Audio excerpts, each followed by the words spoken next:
Hello, everyone, and welcome to the second HRC event of the semester and the first presentation in the series, Meet VCU Authors. And for those of you who are new to VCU, let me say that this series promotes and celebrates the incredible work, the research and scholarship of our faculty. So I'm very happy you are here. My name is Christina Stanchu, and I'm the director of the Humanities Research Center and an associate professor of English at VCU. I'm absolutely delighted to welcome you today, and I encourage you to check out our entire series of virtual events this semester. All are free and open to the theme race, ethnicity, and social justice, as well as our Meet the VCU author series. For their help in setting up these events, I would like to thank Katie Reagan-Palmore, the HRC administrative coordinator, as well as the communications team in the dean's office, including Tyler Conrad, Jen Elswick, and Alexis Fink. Many thanks to the Dean's Office for their support of the humanities. And I'd just like to add that, especially in these intense virtual times, the humanities have the power to generate empathy and to enrich our lives, to help us build a more just society. Many thanks to the alumni in the audience for your continued support of the HRC. And for those of you who don't receive our newsletter yet, I'd like you to know that we have a brand new monthly newsletter, HRC Monthly, and Katie Reagan is posting a link as we speak. Before I introduce today's wonderful speakers who will be having a conversation around Carolyn Eastman's recent book, let me just say that this event is co-sponsored by the VCU Department of History. And I'd like to thank John C. Powers, the chair of the Department of History, for co-sponsoring this and several other events at the HRC in the spring. So the format of this discussion today will be like this. I will introduce the speakers, the speaker, Carolyn Eastman, and the moderator, Anna Edwards. And their conversation will be about 45 minutes, and then we'll have some time for Q&A. There's a button at the bottom of your screen, and I encourage you to post your questions even during the presentation, and then we'll take some time at the end. So I'll start with our moderator. I really like the format of our discussion today. We'll have a moderator, Anna Edwards, who received her MA in History and post-baccalaureate certificate in Public History from the VCU Department of History in 2020. Congratulations and welcome. Anna is the chair and co-founder of the Sacred Ground Historical Reclamation Project of the Defenders for Freedom, Justice, and Equality since 2004. She has worked to interpret, preserve, and expand our understanding of the early African and African-American history of the Shockoe Bottom enrichment. And she has worked with the Martin Luther King Commission's Abraham Lincoln Memorial Subcommittee, several American Civil War Museum exhibits, the Valentine Studio Project, the East Marshall Street Well Project, the Black History Museum, and the Cultural Center of Virginia. Collaborations with the Preservation Virginia, the National Trust for Historic Preservation, and many others.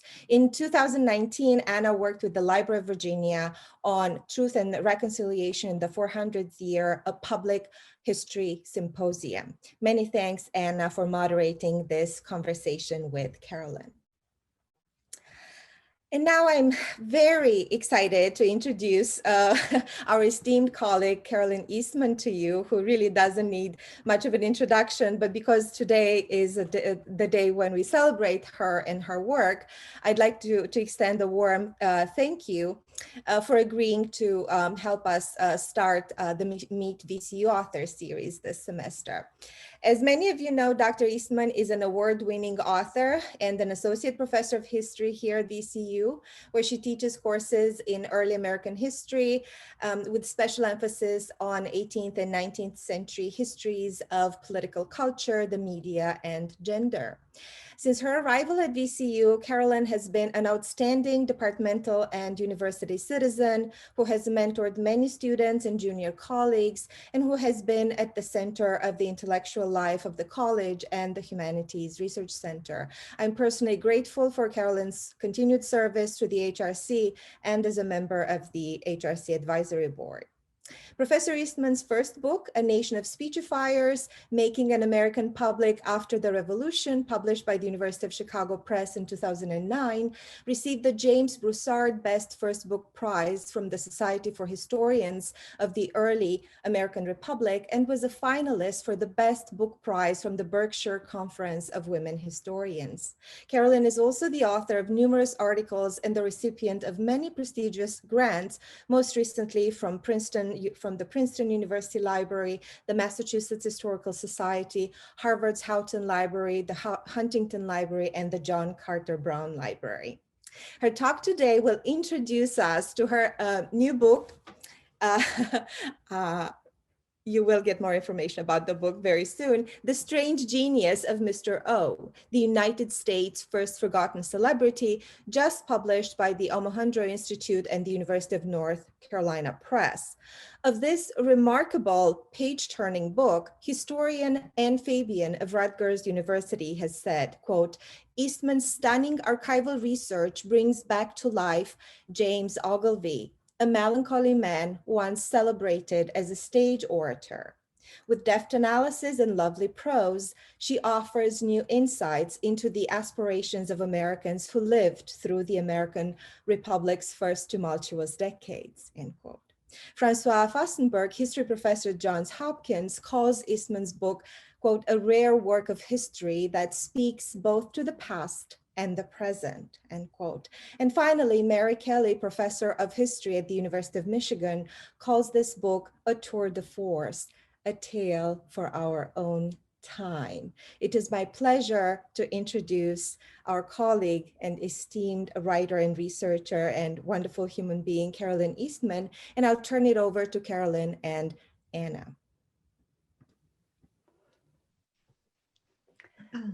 Thank you, Christina.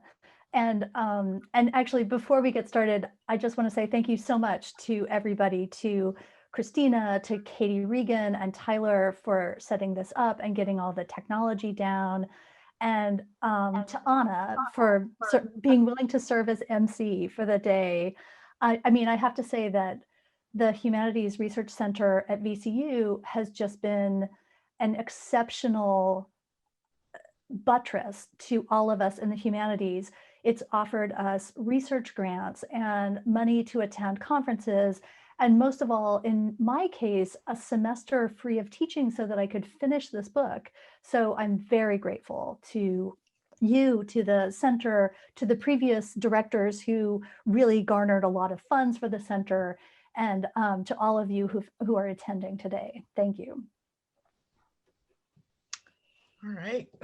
Well, I'm excited to be a part of this today. Carolyn was one of my professors when I first joined the program, and I am also sort of most centered in 18th century research. And so thinking about free Black life during slavery and Richmond and what Richmond was in this period. And so the first question that that I wanted to go ahead and deliver back to you is basically the story of this strange genius, which is such a great way to pull somebody into the idea of somebody who's a celebrity in the early 19th century, right? So please introduce us to James Ogilvy and the Richmond that he inhabited and how he became this guy.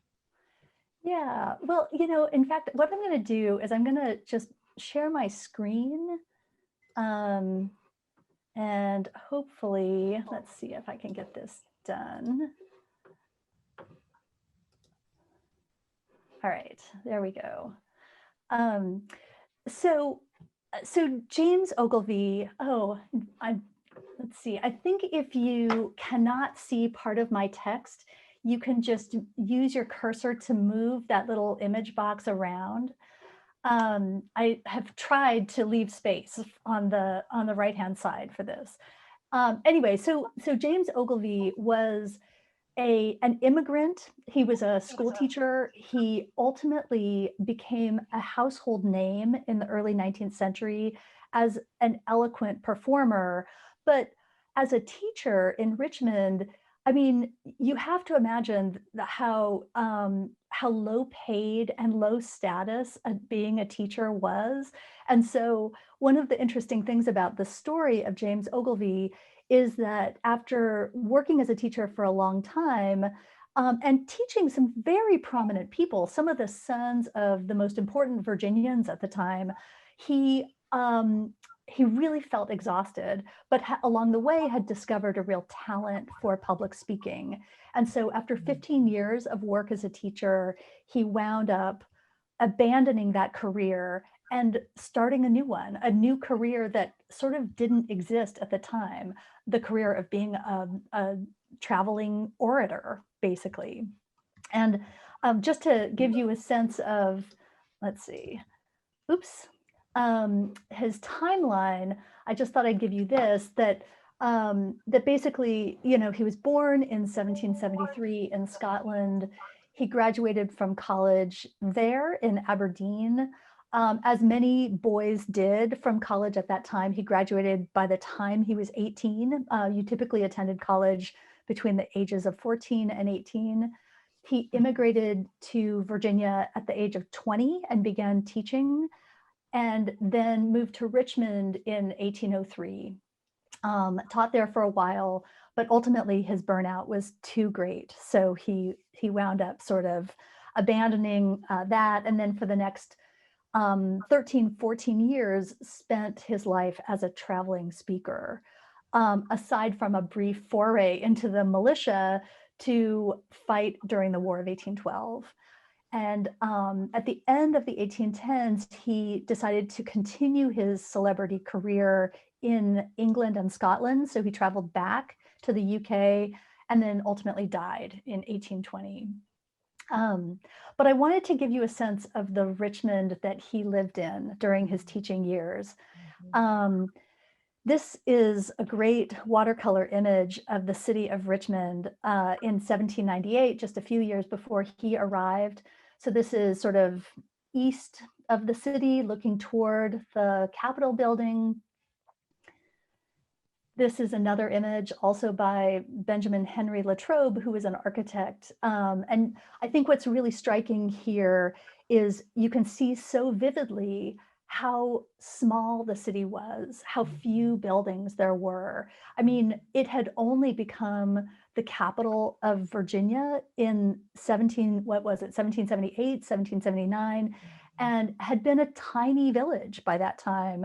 But during the 1790s and early 19th century, it was sort of one of those cities that acted like microwave popcorn. It sort of popped up with all kinds of new buildings, you know, and new activity. It was a really exciting place to be in the 1790s. And you can see here, this is yet one more image of the city of Richmond in the 1790s. And you can see, I mean, just to orient you, let's see. I'm hoping you can see my cursor. This is the Capitol building right here. And this would be Broad Street for those of you who know Richmond. But other than that, if you look at the number of buildings on any given block, there's hardly anything. I mean, Richmond was really still being built. It was still in the midst of invention. And this really serves as a kind of metaphor for the book that I've written here. Ogilvy was traveling the country and experiencing the country at a moment when the country was just as unformed and just as primitive as Richmond looks to us now. And so I think that one of the things that's really interesting about his career is the America that he experienced and the Americans who admired him, in part because so many of them lived in this very primitive kind of culture. And then I'm just going to show you, let's see, I think a couple more slides about his Richmond career. This is, so when he was working as a teacher in Richmond, he wound up on on the side, he had a kind of side hustle of giving lectures. He gave lectures at the Capitol building, and he ultimately presented 24 of them over the course of 1803 and 1804 at a small charge. And it was really this experience in Richmond of giving these lectures that talked about various topics, everything from, a discourse on happiness to a discourse on suicide. He talked about the problem of dueling in America. Duels, not just the Alexander Hamilton and Aaron Burr duel, but many others were seen as a real problem, a social problem. And so he would talk about these things on stage and try to convey to people how to think about them, how to think through the intellectual problem of these civic issues. Now, when I say that he spoke inside the Capitol building, I actually don't know whether he was in the Senate chamber or in the big House of Delegates chamber, but I thought I would show you both so that you would know more or less what they look like. These are two interior images from a little bit later in the 19th century, but this is actually all I have. So this is an image of the Senate, so a smaller and more intimate space. And this is an image of the much grander House of Delegates space, where you can see Ogilvy would have been sitting up on the dais, standing on the dais and performing here, and all of his listeners would have been fanned out in this grand semicircle of desks and chairs and up in the gallery where they could have listened to him. I think the last thing that I just want to say as an opener here is that I think one of the important things about Ogilvy is that he traveled everywhere. He traveled ultimately and gave lectures in 17 of the 19 states that existed in the United States at that time. And in addition, he traveled to 2 of the United States territories. He spoke in lower Canada, so he spoke in the cities of Montreal and Quebec. And ultimately, he also traveled to England and Scotland and spent 3 years speaking there. So he was somebody who had a really exceptional viewpoint on the United States at this very early period of American history. So yes, that's sort of a long-winded answer to this question, Anna, about who he was and his Richmond career. It makes me wonder about his topics. So you mentioned some of his topics, but I also wonder, did he always come up with them, or was he commissioned? He always came up with them. So, and what he spoke about tended to be, he would have said they were issues of public importance. So they were issues that Americans should think about and ideally think about together. So issues like, as I mentioned, suicide and dueling, these were, I mean, this sounds a little random, I realize, but these are really important matters for that time. Mm-hmm. He also spoke about the importance of female education, which was a matter of some controversy in the early 19th century. Mm-hmm. Interestingly, he did not speak about slavery. Mm-hmm. And I've thought about this a lot, and I think he probably didn't talk about it in part because slavery was not the matter of huge public concern that it would become in the 1830s. Mm-hmm. But I think he simply felt that he would not be able to get listeners to a talk like that, that he wanted people who would pay, 50 cents or $1, which is probably the equivalent today of about between $10 and $20 per ticket. Mm-hmm.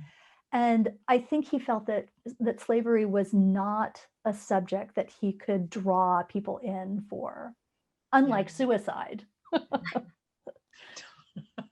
Now, so why at this moment, why did you want to tell this particular story, his life story in this moment?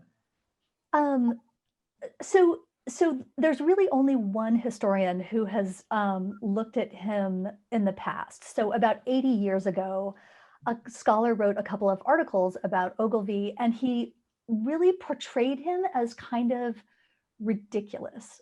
I mean, and there are good reasons to think that. I mean, Ogilvy was very open about the fact that he had a problem with opium. So he had a narcotics addiction, as we would call it. He was also narcissistic. He was prone to grandiosity. So he told all his American friends that he was the heir to an earldom in Scotland. And I think that to this scholar and to people who followed him, you know, every once in a while Ogilvy gets mentioned by people. They just found him ridiculous, and they portrayed him as, in terms of, isn't it funny to think about Americans being so stupid that they would think that this was something great? And that really rubbed me the wrong way. And because to me, no matter how his career looks to us from our perspective, it doesn't, laughing at him doesn't explain why none of his lifelong supporters, his supporters included people like James Madison, the novelist Washington Irving, John Quincy Adams, Thomas Jefferson. These were people who did not suffer fools. Why did those people remain so supportive? And, you know, so I even have a letter from Thomas Jefferson saying, oh yeah, Ogilvy just left. I heard he's going off to Scotland to get his earldom. You know, I mean, they took that very seriously. Yeah. So, so I really wanted to believe that as historians, I mean, we learn not to treat people in the past as weird or stupid or misguided or whatever. And so I wanted to use the book as a way to not just paint Ogilvy as a fully three-dimensional person, but also to characterize the American women and men who admired him, who put him on a pedestal, and to think about the ways that this really illuminated a whole world of the early 19th century. So things like, why did nobody think that his opium habit was a problem? Well, that's a really interesting story. Why didn't they think that his claims to be an earl in Scotland, why didn't they think that was ridiculous? Well, that's actually a much more complicated story. And so I wanted to really use this as a way to, by looking at Ogilvy's career, you actually see a whole world of the early 19th century. It opens up all kinds of issues. And those I just found surprising and interesting. As you're talking, one of the things that sort of bubbles up for me is this idea that he would promote himself as someone who could, you know, speak on these different issues. You know, he was a teacher for 15 years. Was there such respect for teachers that people would think he would be someone they should listen to? Or was he just such a captivating speaker, right, that he built his credibility as he went? You know, I think in some ways I have two complicated answers to that. I mean, did people treat teachers as people to be respected? Not really. I mean, you know, they didn't get paid very well. I mean, one of the stories throughout this book is Ogilvy's hopelessness in dealing with his finances.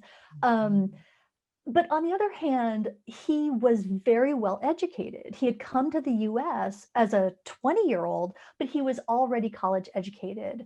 And he had an amazing memory for poetry, for philosophy, for natural history, for all kinds of issues. And so he could draw from this vast, you know, photographic memory and sort of captivate people in weaving all this material together while he was on stage. And so, you know, in a lecture on the problem of dueling, for example, he might be quoting poetry. He might be drawing on great philosophers of that day.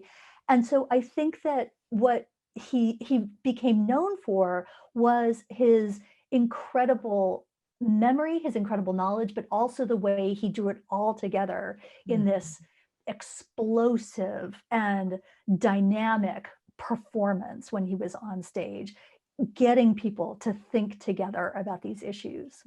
Yeah. And that kind of blends right into, one of your questions that we talked about was, was there something about his oratory that had a particular appeal, maybe in general, but also, in this point in history? Yeah, well, I think this is a really important issue. I mean, when we look back to the Revolutionary era, we often assume that the revolution itself had sort of brought all Americans together, that there was a kind of national unity. But in fact, the truth could not be further from that. I mean, Americans were deeply divided. It was a world of incredibly messy beginnings.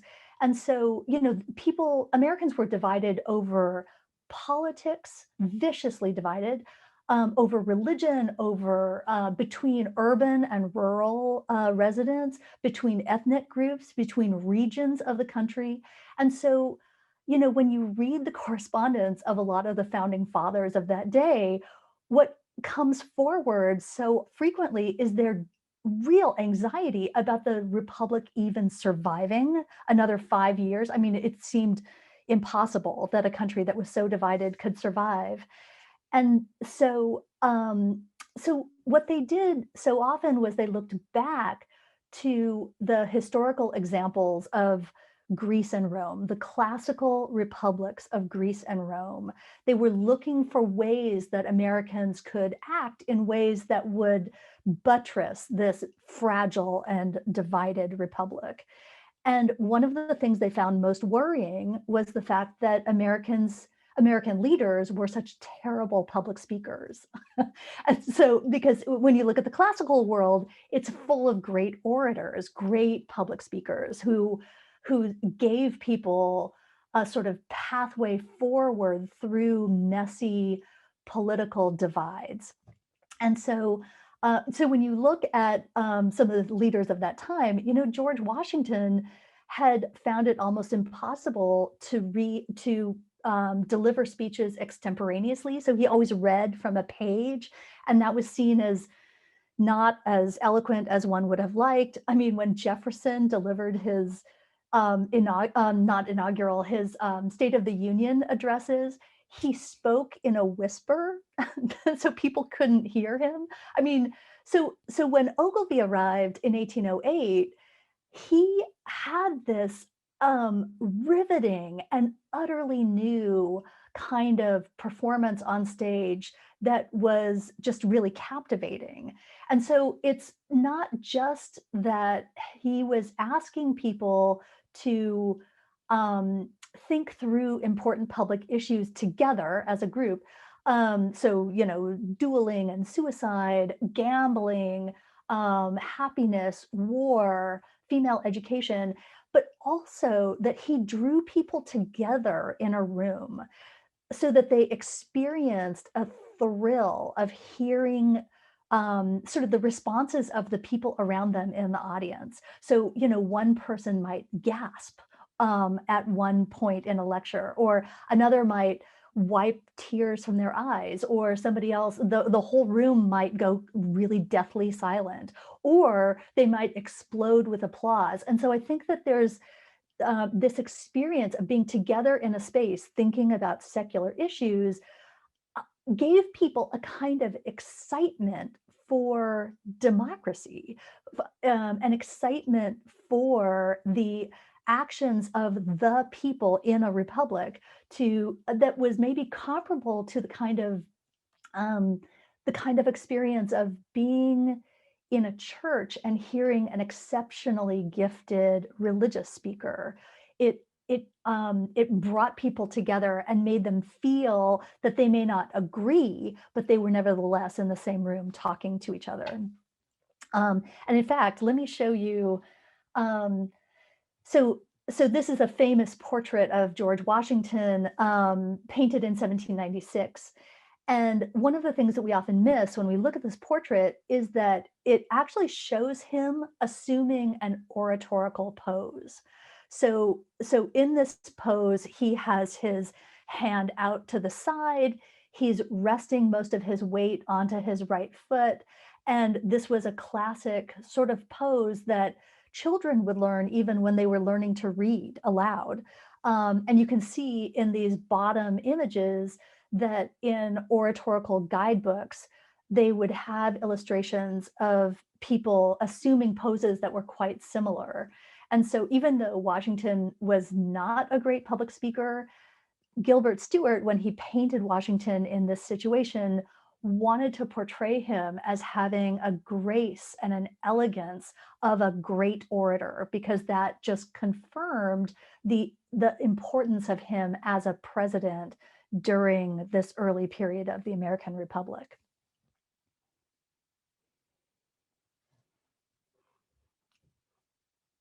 Oh, did we lose Anna? Can you hear me? Oh, there you are. Okay.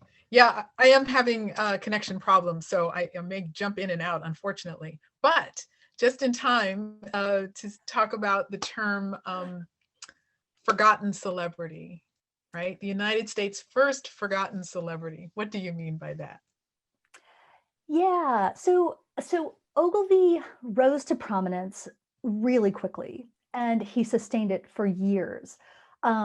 He also spent the last part of his career recommending that Americans really invest in public speaking. That is, he wanted them to build buildings where public speakers could perform, where the acoustics would be a little bit better than they often were.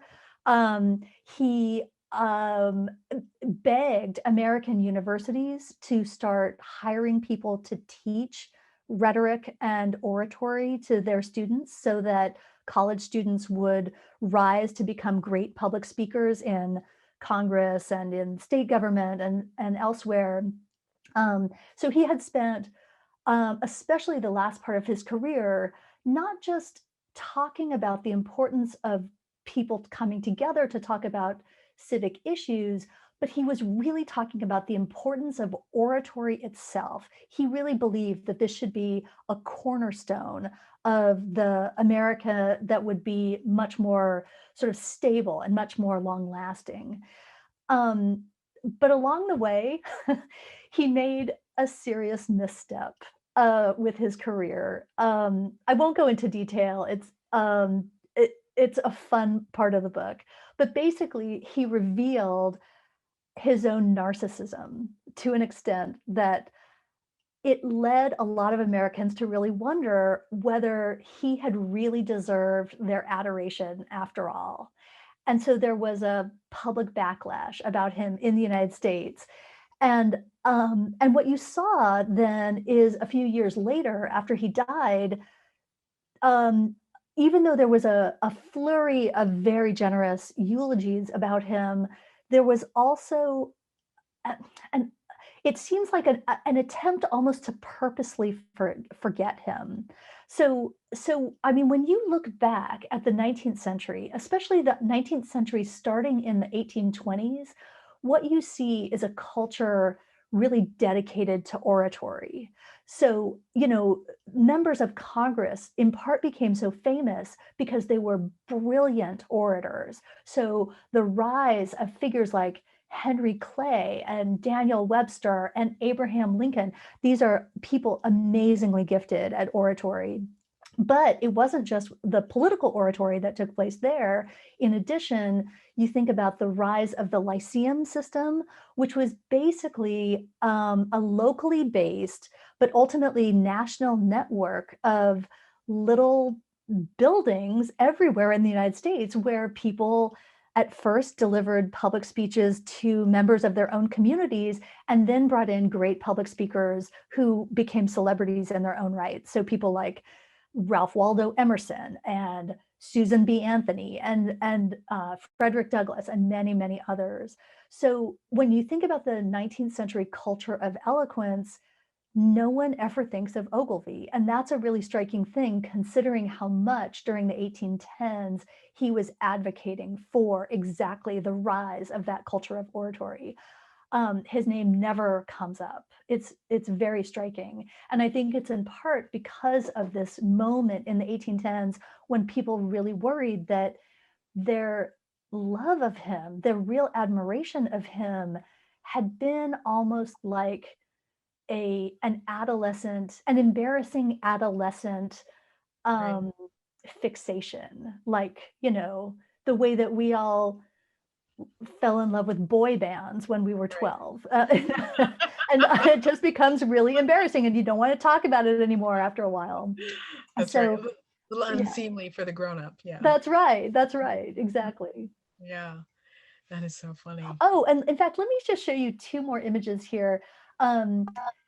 This is an image from another one of these oratorical guidebooks showing how this is guiding people through the delivery of a poem. And this is showing all the different gestures and facial expressions and physical postures that you might adopt while you were delivering that poem. And so you can see that, hopefully you can see my cursor, as the poem is being delivered here, sort of, you know, stanza by stanza, you can see that the author has actually added in all these weird notations here up and above and below the line. And that indicates different kinds of ways that you shift your weight onto one foot, or you move your hands, or you adjust your facial expression, and so on. Right. And then the last thing I want to show you is I wanted to just briefly say, you know, sometimes we imagine that when he was performing his orations, that he was delivering them in, I don't know. I mean, we have this image left over from costume dramas where they go to the theater and you see this grand stage with all kinds of elegant upholstered seats and galleries up above. Most of the time he was speaking in buildings like this. So this is a typical tavern in a small town in Massachusetts, where the bottom floor of the building is a series of small rooms where you could get your drink and you could sit around, and you could get something to eat and have a private conversation. But then the entire upstairs is an open ballroom. And that's where people in the town would have had their dances, and they would have had people like Ogilvy come speak. So Ogilvy probably would have moved to the front of the room and built maybe a 2-foot-high stage that he would use as his rostrum. And then they would have a series of benches going backward in the room, and that's where people would sit. So a much more primitive kind of situation than you might imagine. Right. But also intimate. Yes, very much so. Which was wonderful to imagine, again, the sort of explosive performer, but being that close and being able to see the gracefulness of his movements, or the especially touching ways that he might deliver a line of poetry, or make people think about a difficult issue. Mm-hmm, mm-hmm. And a lot of what you talk about in of course, that handbook as well, I mean, it feels very theatrical, right? Yeah. So. Yes, exactly. In fact, the guidebook, yeah. I called it a guidebook for public speakers.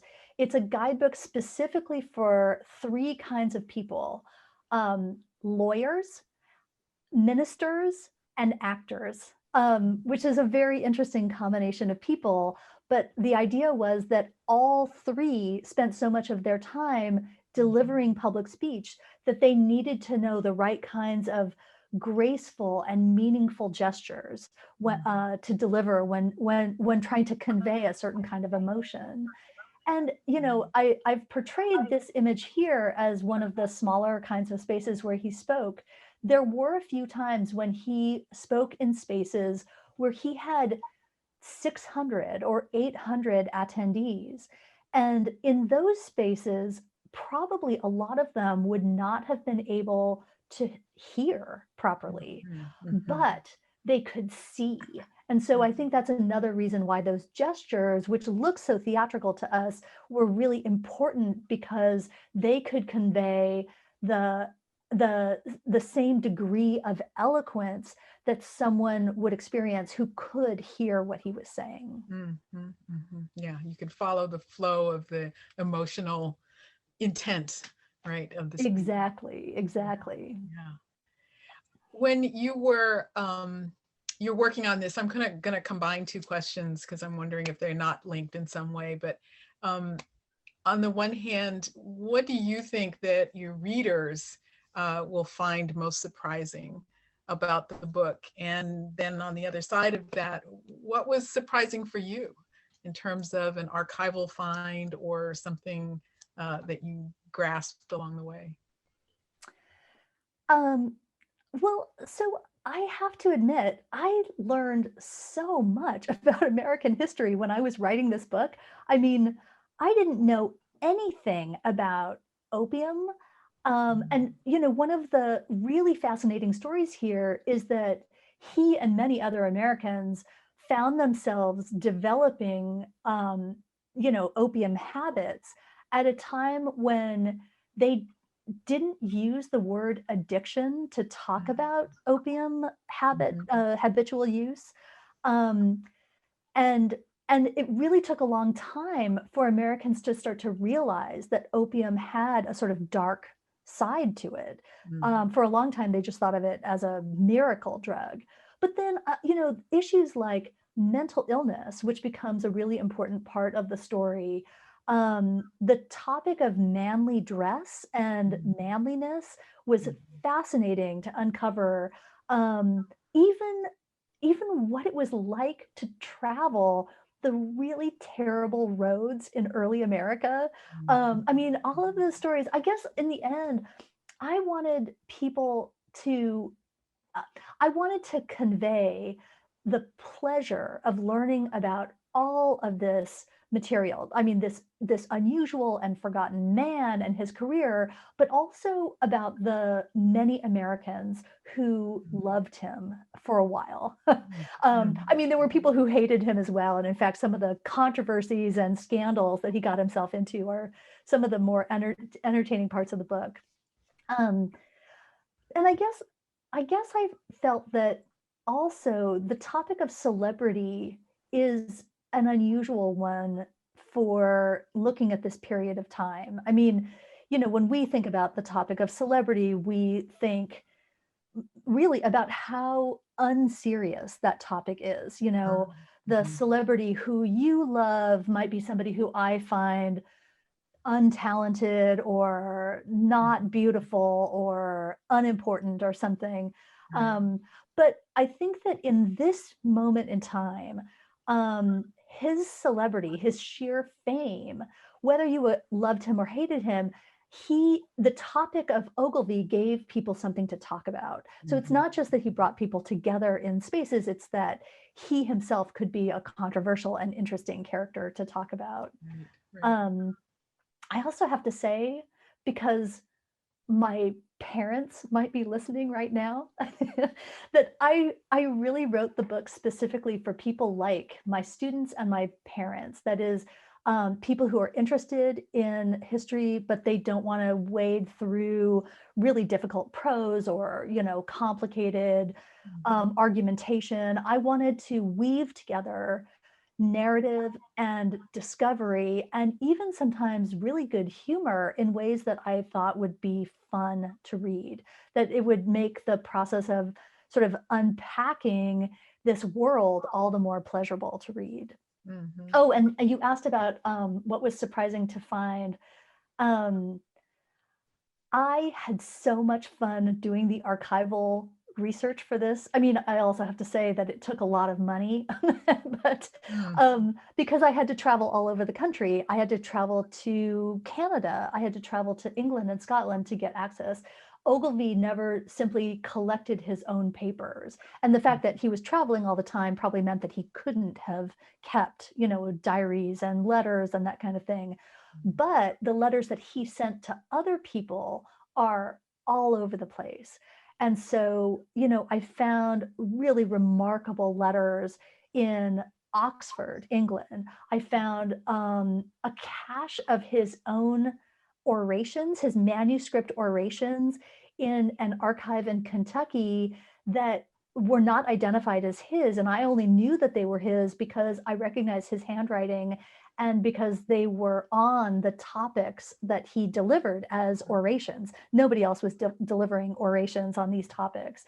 And so the process of finding this material was sometimes needle in a haystack, but it was so much fun. But how exciting to be the person who identifies it from his handwriting and his talking. Yeah, yeah. Was he famous in England and Scotland as he was in the US? Not as famous. And it was a point of real disappointment to him.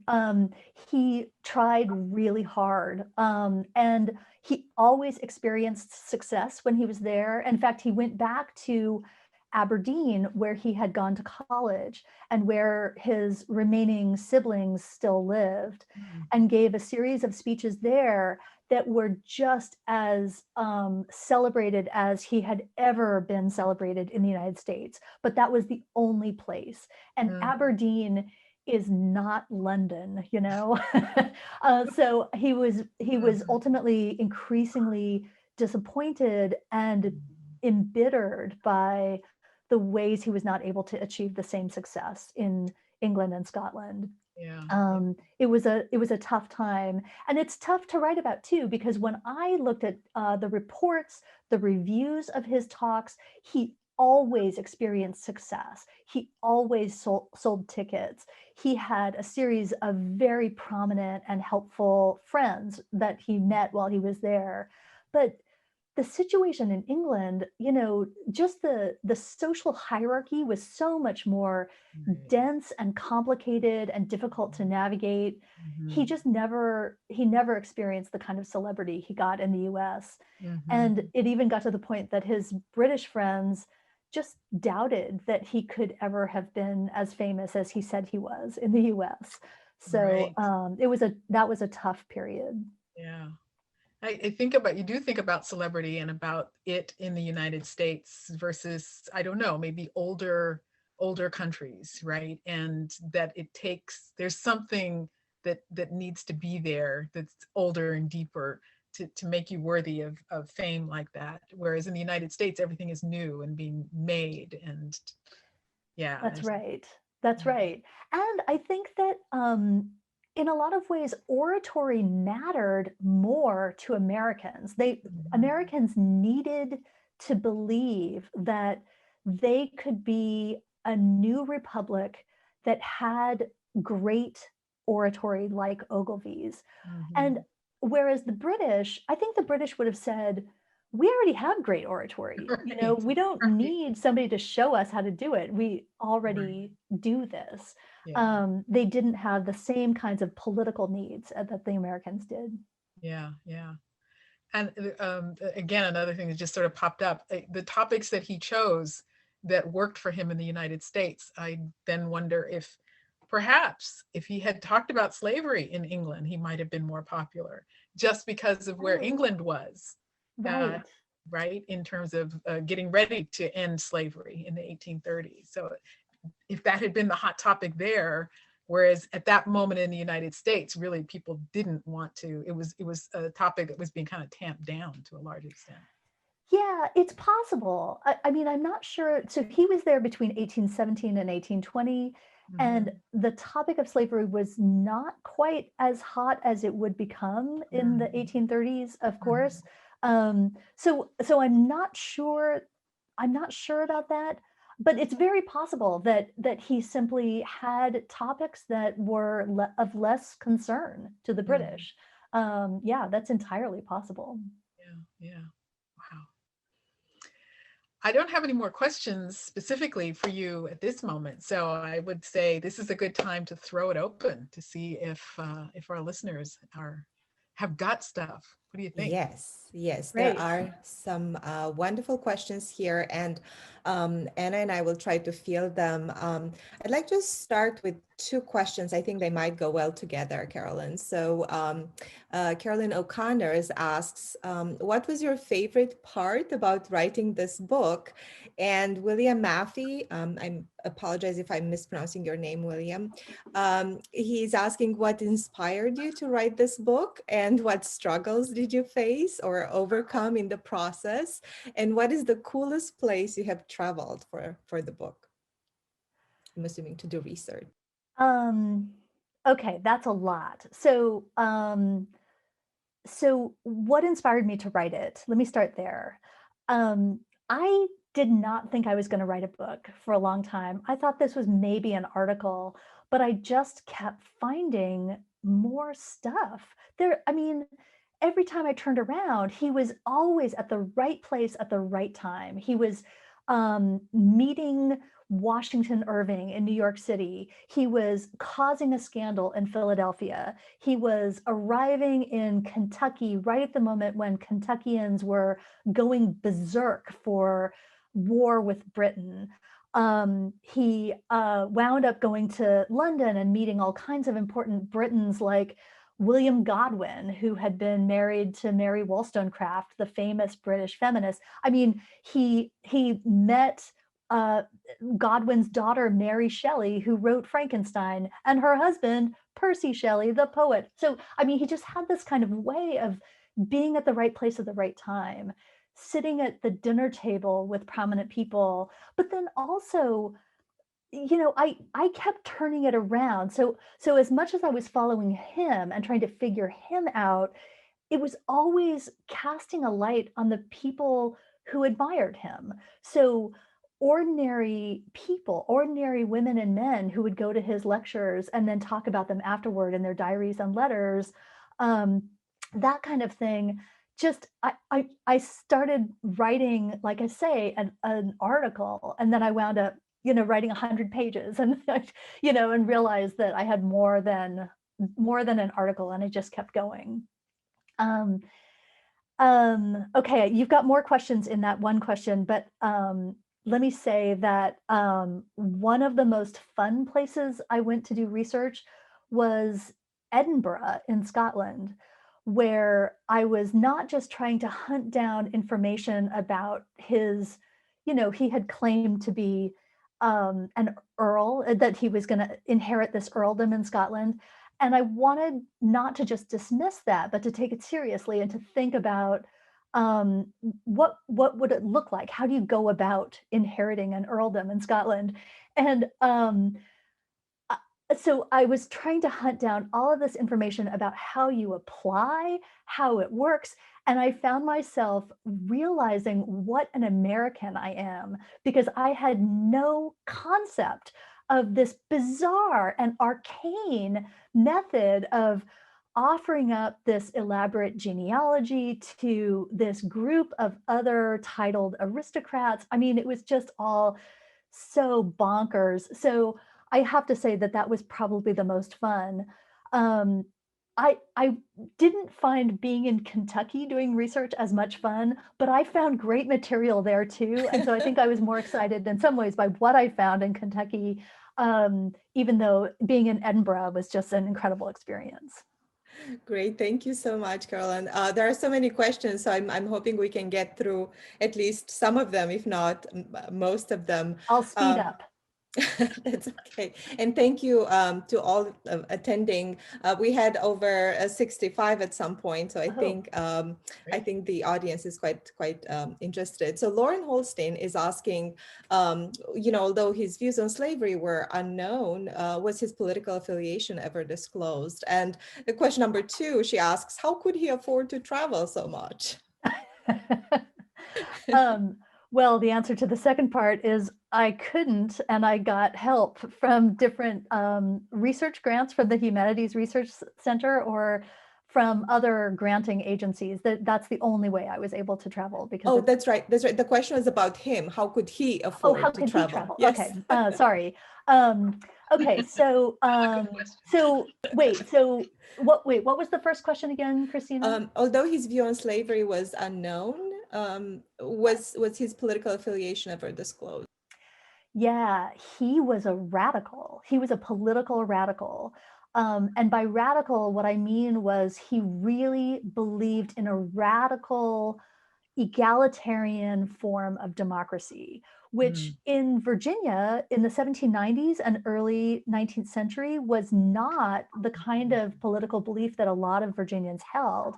He was also an atheist at a time when that was a dangerous position to have, that was seen very much as a challenge to Christianity.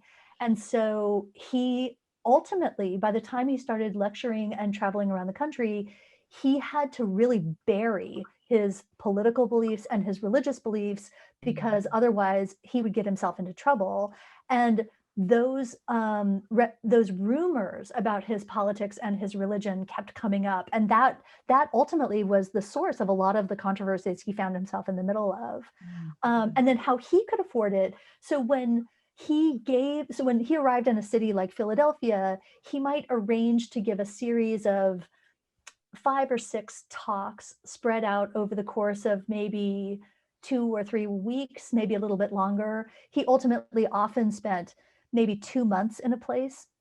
And it was the income from his talks that allowed him to afford to travel. So, but when he arrived in a place, he didn't have any agent or publicist or anybody who would help him get everything started. And so he simply had to buy, all the equipment he would need to set up his stage. He rented a space, he rented a room, and then he had to go around like glad handing people to get people to come to his talk. So it was a tough job that he was facing.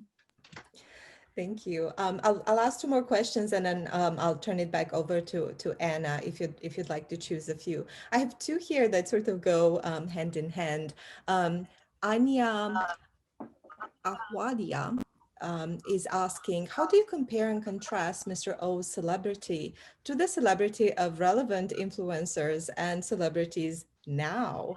And I think there was another question about celebrity. It sounds like if Mr. Ogilvy was here today, he'd probably really enjoy TED Talks. If he was living in America now, what do you think he would speak about? Thank you for the question. No, it's a great analogy. I think a TED Talk is exactly the right analogy. That's sort of what he was doing, except that his talks would last for 90 minutes instead of 10, And so I think that what he was doing was very much trying to maybe not tell people what to think, but he wanted to give people a model of how to think about a topic. So for example, when so this makes a difference between what he was doing and what influencers do today. He would take a topic like suicide, for example, very controversial topic in the early 19th century. And he would actually begin by asking people to sympathize with those Americans who felt inspired possibly to commit suicide, people with suicidal ideation, people who had morbid thoughts, as they would have said at the time. And he paints this picture of what it was like to have these kinds of forms of depression, maybe, that were unbearable. And it was a stunning thing as an audience member to be led through that series of really miserable thoughts. It was like a voyage into misery. And so ultimately what he was saying was Americans should stop putting moral and legal blocks in the way of people who simply can't live with their own thoughts. But then he would also sort of go back in this sort of, dialectic way of asking you to sympathize with people who had suicidal thoughts, and then also going through the many reasons why we ought to have moral feelings about suicide as something in a country like the United States, where, the United States depended on people. You needed the people to support it. And if you had people killing themselves for whatever reason, it sort of ate away at the nature of a republic. And so he would lead you through these ideas in ways that were absolutely unexpected and compelling, and allowed people to really see what it was like to think deeply about a topic. So I'm not sure that influencer is the right word, but I do have these great snippets of gossip about his clothing.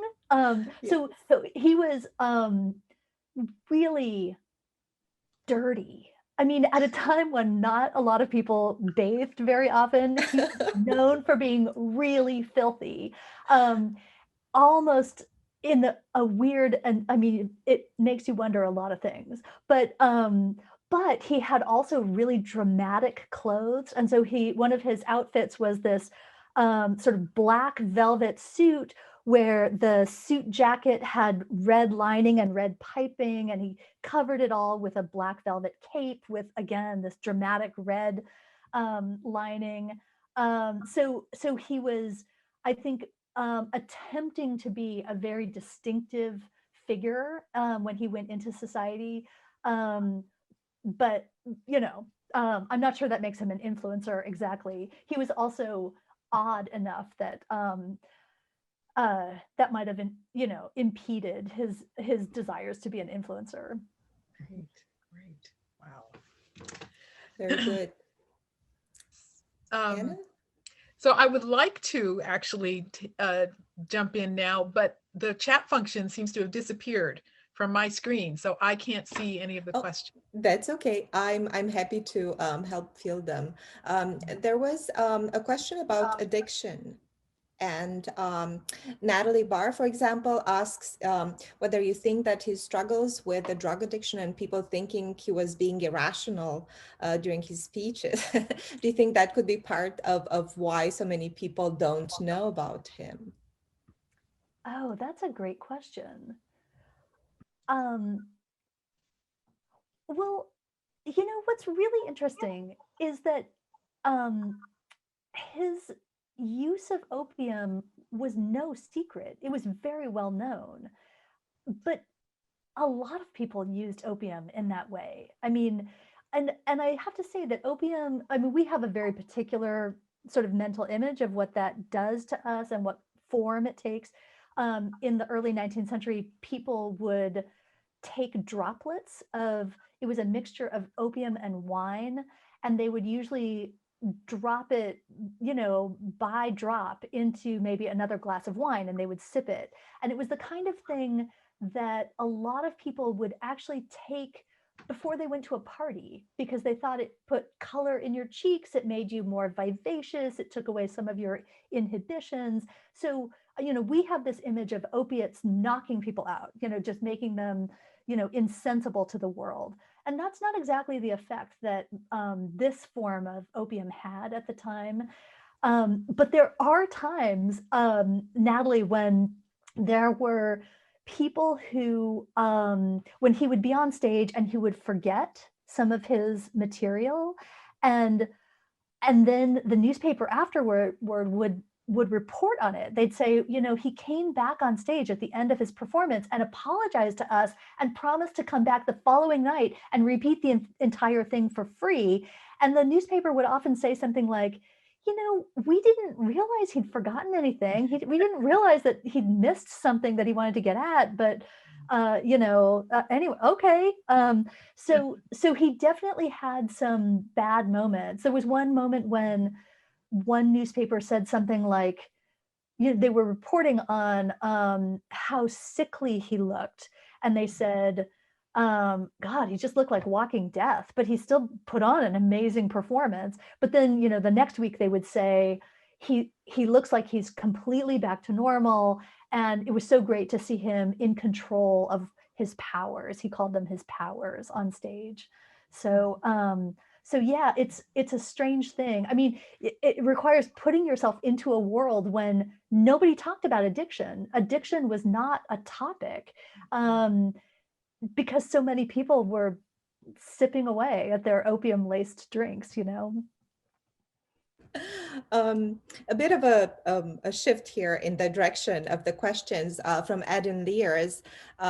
She's asking about oratory in early America and how you use it in the classroom. How do you get students interested in the performative aspects of oratory, and how do you drive home its importance? Oh, you know, it's been a while since I've taught a class just on oratory in America. It's really sad to say, but I do every once in a while, especially when I'm in an actual classroom. I'm not sure how I would do it on Zoom, but I do ask students to stand up and do the gestures that they would have been taught if they were students in, you know, 1808 or 1795. And that can be a very funny moment because it makes people realize how people in the past really thought that words and ideas and especially emotions were inseparable from bodily gestures.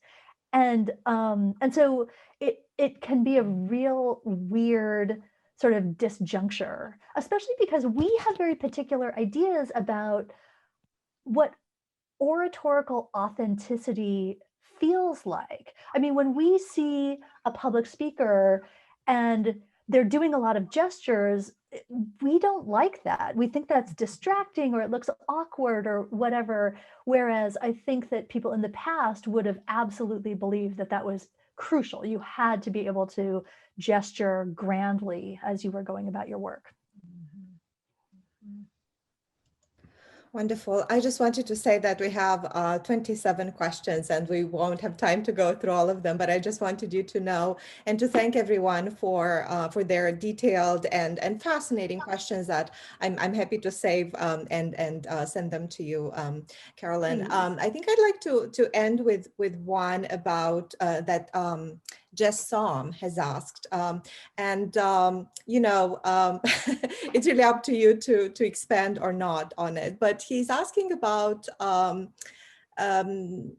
given Ogilvy's experience and cultural work, what do you think he would have to say about America and the state of our political climate today? And what kind of hope would he offer the world? Oh, I love that question.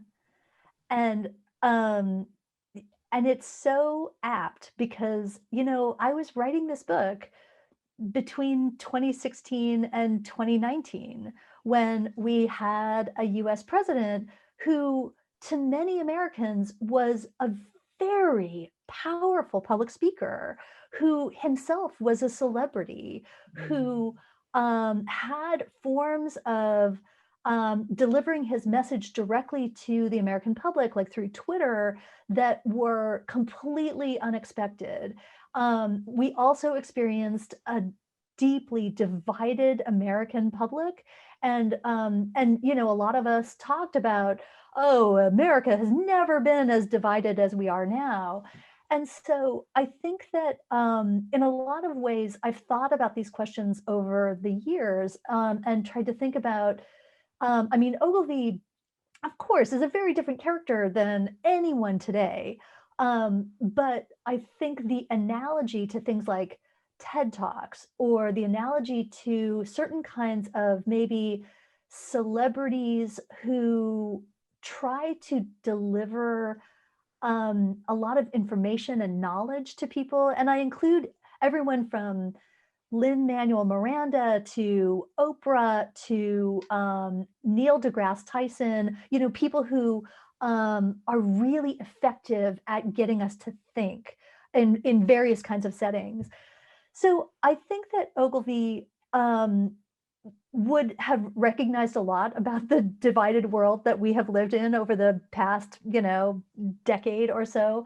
But I think that ultimately, he would have been mystified by our lack of an attention span because, again, he was giving these lectures for 90 minutes at a pop. And I mean, we can't stand anything for more than about 5 minutes, right?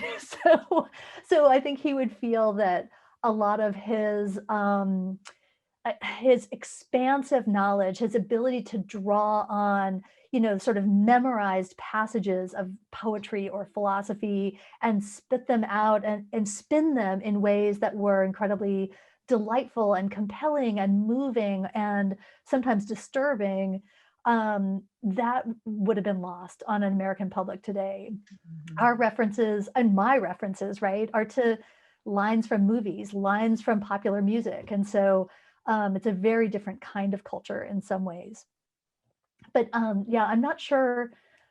The last thing that that Jesse asked was about hopefulness for the future.